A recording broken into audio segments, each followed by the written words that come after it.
Good morning students. I hope आप सब बहुत ही अच्छे से होंगे, स्वस्थ होंगे। जैसा कि हम चैप्टर 15 पढ़ रहे थे बच्चों, टाइप्स ऑफ हाउसेस, तो चलिए इस चैप्टर को आज हम आगे स्टडी करते हैं। हमको पढ़ना है स्लम्स, ठीक है। देखिए स्लम्स दैट मीन्स होता है बच्चों गंदी बस्ती, है ना, गंदी बस्ती या मलिन बस्तियाँ।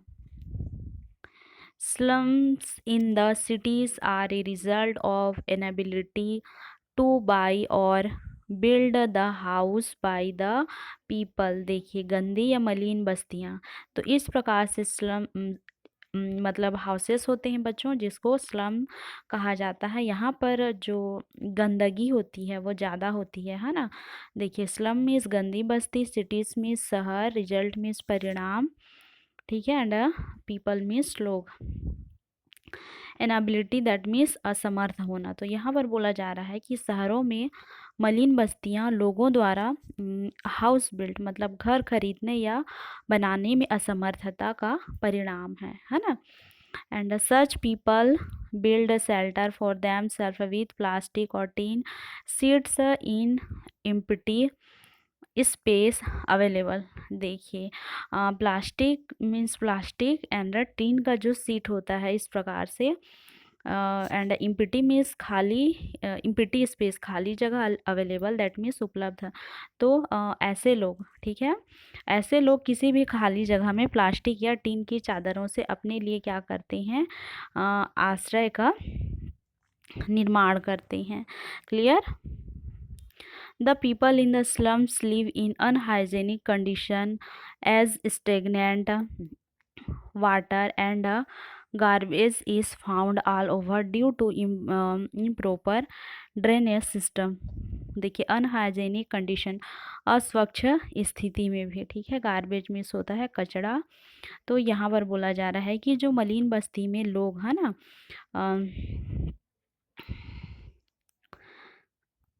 स्टेगनेंट वाटर मतलब स्थिर पानी, तो मलिन बस्ती में लोग स्थिर पानी के रूप में अस्वच्छ स्थिति में भी रहते हैं, मतलब वहाँ जगह जगह पानी जमा रहता है। तो ऐसे अनहाइजेनिक कंडीशन में भी वहाँ के लोग क्या रहते हैं, स्लम्स में रहते हैं। और कचरा जल निकासी प्रणाली के कारण चारों ओर क्या होता है, गार्बेज मतलब कचरा पाया जाता है। Clear. Moreover, there is no safe drinking water and a proper toilet facilities। देखिए इसके अलावा वहाँ का जो पानी होता है वो सेफ मतलब पीने के लिए सुरक्षित नहीं होता, और प्लस वहाँ टॉयलेट की फैसिलिटी सुविधा, टॉयलेट के लिए सुविधा भी उपलब्ध नहीं होती है।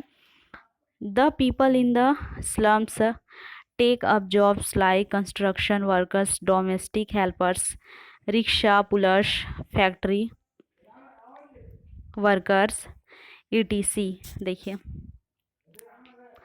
और इस स्लम्स में ऐसे लोग रहते हैं जो क्या होते हैं, कंस्ट्रक्शन वर्कर्स, जो निर्माण कार्य, कुछ कंस्ट्रक्शन का कार्य होता है वहाँ पर मजदूरी करते हैं। डोमेस्टिक हेल्पर्स घरेलू काम करते हैं, हेल्पर्स होते हैं। एंड रिक्शा पुलर्स जो रिक्शा चलाते हैं, और फैक्ट्री के वर्कर फैक्ट्री में जो काम करने वाले होते हैं।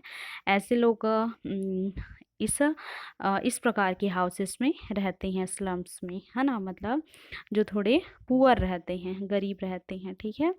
अब देखते हैं हाउसेस इन रेनियस एरिया। रेनी मतलब बारिश के क्षेत्र वाले घर, ठीक है। Houses in the areas which receive heavy rainfall have sloping roofs, have sloping roofs। Such roofs have rain water to run down easily। देखिए हैवी रेनफॉल दैट मीन्स भारी वर्षा, स्लोपिंग मतलब जो ढलानदार छत होती है ना, ढालूदार, स्लोपिंग रूफ्स दैट मीन्स ढालूदार छतें। And down run down easily मतलब नीचे से, मतलब आसानी से नीचे आ जाते हैं। तो देखिए यहाँ पर बोला जा रहा है कि houses in areas which receive heavy rainfall, मतलब इस क्षेत्र के घरों में भारी वर्षा होती है, ठीक है, मतलब जहाँ पर भारी वर्षा होती है तो जिसके कारण छत ढलानू मतलब स्लोपिंग रूफ्स रखे जाते हैं, ठीक है। उनका जो रूप्स होता है स्लोप मतलब ढालूदार छत होती है, जिसके कारण जो हैवी रेनफॉल होता है, भारी वर्षा होती है, तो जो वाटर होता है रेन वाटर आसानी से नीचे आ जाता है। ठीक है, स्लोपिंग रूप्स के कारण। क्लियर। चलिए नेक्स्ट देखते हैं। हाउसेस इन स्नोवी माउंटेन्स एरिया। देखिए माउंटेन्स दैट मीन्स होता है स्नोवी माउंटेन्स मतलब बर्फीली, और माउंटेन्स मतलब पहाड़, है ना। तो बर्फीली पहाड़ों के इलाकों में घर। People living high up in the mountains experience snowfall every year. देखिए स्नोफॉल मीन्स बर्फबारी, एक्सपीरियंस दैट मीन्स अनुभव, एवरी ईयर मीन्स हर साल, and mountain high up in the mountains, high मतलब ऊंचा, माउंटेन्स मीन्स पर्वत। तो देखिए ऊंची पहाड़ी पर रहने वाले जो पीपल होते हैं, लोग होते हैं, बर्फबारी का, है ना, स्नोफॉल मतलब बर्फबारी का हर साल क्या करते हैं, एक्सपीरियंस अनुभव करते हैं। बोलने का मतलब कि माउंटेन्स इलाकों में एवरी ईयर स्नोफॉल होता है, बर्फबारी होती है। ठीक है। देखिए ये a house with sloping roofs. Sloping roofs मतलब जो इनकी छतें होती हैं इस प्रकार से स्लोपिंग ढालूदार होती हैं, ढलान ढलान होती है ना।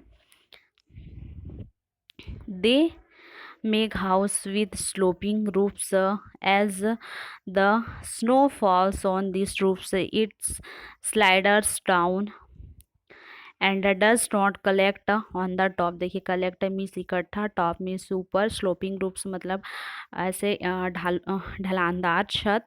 ठीक है।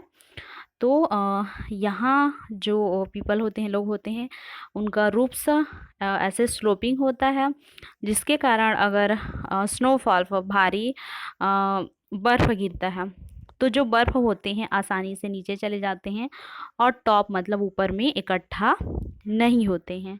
क्लियर। जिसके कारण मतलब इस प्रकार से स्लोपिंग रूप्स रखा जाता है।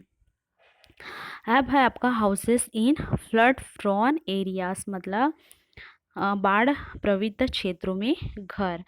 फ्लड में फ्लड दैट मीन्स बाढ़, है ना। देखिए इन द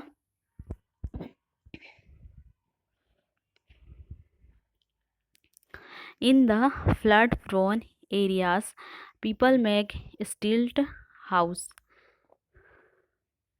देखिए मतलब इस प्रकार के क्षेत्रों में, है ना, बाढ़ प्रवृत्त क्षेत्रों में जो लोग होते हैं, स्टिल्ट जो इस प्रकार से लकड़ी मतलब ग्राउंड एवं जमीन से ऊपर लगा होता है उसको कहा जाता है ना। And such houses are made on the raised platform supported by wooden pillars. देखिए और इस तरह के घर लकड़ी के खंभों द्वारा है ना, लकड़ी के खंभों द्वारा निर्मित उठाए गए मंच पर क्या होते हैं, बने होते हैं। These houses are safe during the flood as the stand high above the ground। और इस प्रकार के घर जो होते हैं, जैसे फ्लड बाढ़ आती है तो एबव द ग्राउंड मतलब ज़मीन से ऊपर बने होने के कारण क्या रहते हैं, सुरक्षित रहते हैं। ठीक है। इन्हें क्या कहा जाता है, ये स्टिल्ट हाउस कहा जाता है। क्लियर।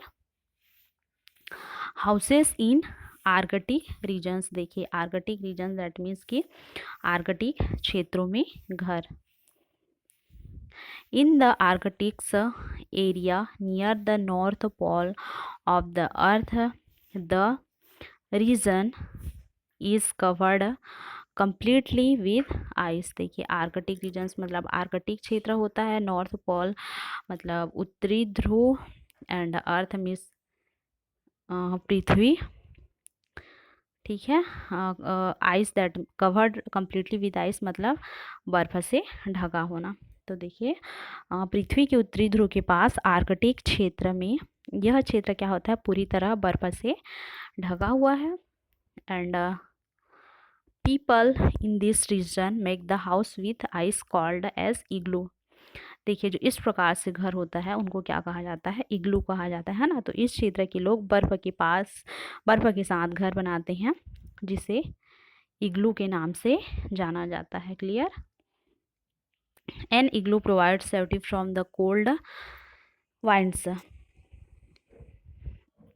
और यह जो इग्लू होता है ठंडी हवाओं से कोल्ड वाइंड्स ठंडी हवाओं से सेफ्टी मतलब सुरक्षा प्रदान करता है। क्लियर। अब देखते हैं houses in earthquake prone areas. Earthquake that means होता है भूकंप। तो भूकंप प्रवृत्त क्षेत्रों में घर। In areas such as Japan where earthquakes are frequent,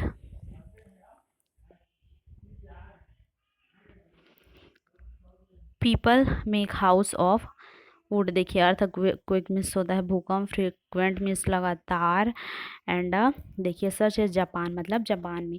तो जापान जैसे क्षेत्रों में जहाँ भूकंप लगातार आते हैं लोग क्या करते हैं, वुड मतलब लकड़ी के घर बनाते हैं।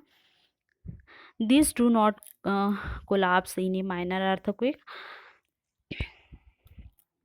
देखिए माइनर अर्थक्वेक मतलब छोटा, है ना। यहाँ तक ये मामूली भूकंप नहीं होते हैं। This do not collapse in A minor earthquake मतलब ये मामूली भूकंप में नहीं गिरते हैं। ठीक है। कोलैप्स मीन्स गिरना, है ना। तो ये माइनर अर्थक्वेक होता है, छोटा या मामूली भूकंप होता है। तो कोलैप्स मतलब नहीं गिरते हैं इस प्रकार के जो वुड के घर होते हैं।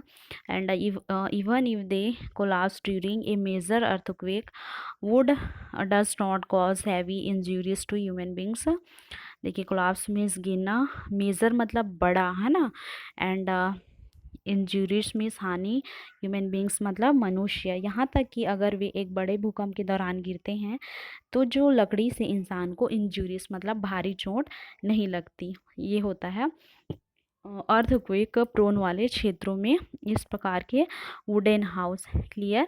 तो ये था बच्चों, हमने डिफरेंट टाइप्स के हाउसेस के बारे में स्टडी किया कि कौन से एरियाज़ में किस प्रकार के घर होते हैं। ठीक है।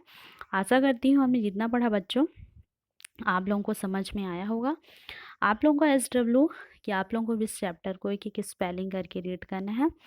जहाँ तक हो सके मीनिंग निकालने की कोशिश करिएगा। आज के लिए इतना ही। नेक्स्ट डे हम नेक्स्ट वीडियो पे मिलते हैं। Thank you.